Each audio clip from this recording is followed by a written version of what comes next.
Hi everyone, welcome back to Transmission Talks. I'm Taryn and this is Joe. Before we get into today's topic, did you watch last week's video? Did you? We got into the nitty-gritty of Pennsylvania state inspections, all about the hows and whys and why do we even have to do them. If you missed it, go give it a watch now. I'll wait.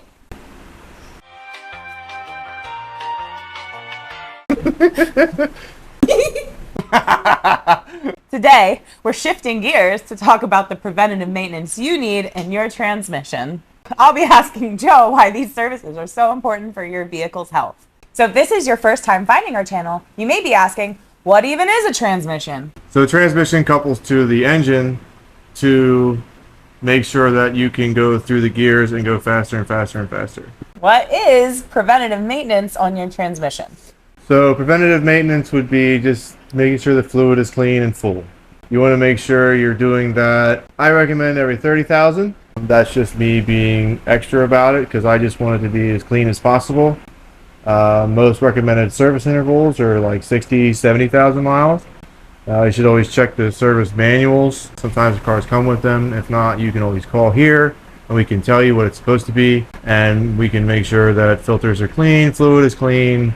That way everything inside the trans is doing what it's supposed to be doing for as long as possible. How can proactive transmission maintenance prevent costly repairs down the road? When you keep the trans clean and keep the fluid serviced and clean, everything in the trans will keep being clean because there's detergents in the fluid that clean the transmission as it flows through the unit and keeps all the debris and metal out of the valves, the clutches, and all that stuff. So it keeps it from scoring the aluminum, scoring the pistons, grinding away at the clutches. It keeps it nice and fresh and doing what it's supposed to be doing. Cool. So why is transmission fluid the absolute foundation of your transmission's health? Like I stated before, because it has a detergent in it and it does clean it. Plus it's hydraulic.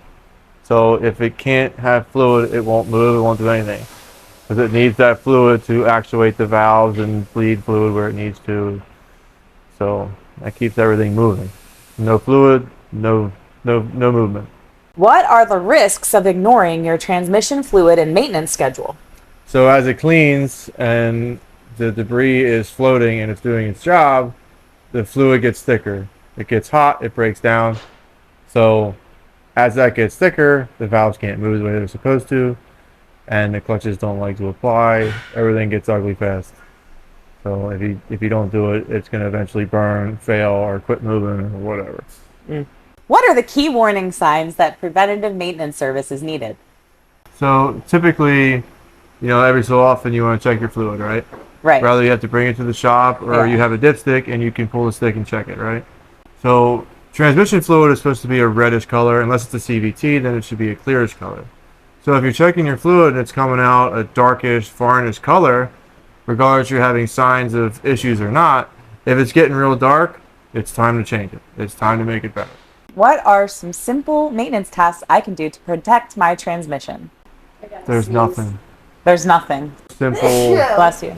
Don't do anything. How often should I get a transmission fluid change to prevent any harm to my transmission? I personally recommend every 30,000 miles, but you should always check the service intervals. They range quite a bit. Some are 50, 60, 70,000. Some say you never have to do it. But and what should I do in that case? Listen to that? No. Fluid's got to be clean and changed. What is the difference between a transmission fluid exchange and a complete flush? So trans fluid exchange is where we basically use a special machine and it will suck the fluid out that's in it and it will replace it with brand new fluid. That's all the exchange does. The flush is typically where we can drop the pan and get more involved, clean the filter out, clean the metal off the magnet, and really get a good start on it. Unfortunately, there are some transmissions that do not have pans. We have no way to get in and change filters because the transmission physically has to be split. So that is why there are two different services for this kind of thing, because some we can't change the filter because we'd have to physically remove the transmission to do so. So that's why there are two different types and two different ways that we do it. We'd rather drop the pan and change the filter because that's the cleanest, best way to do it. But in certain circumstances, we don't have that option unless spending tons of money to do so. So that is the difference between the two and why the two different ones exist. Is lifetime transmission fluid a real thing? No, absolutely not. Blech.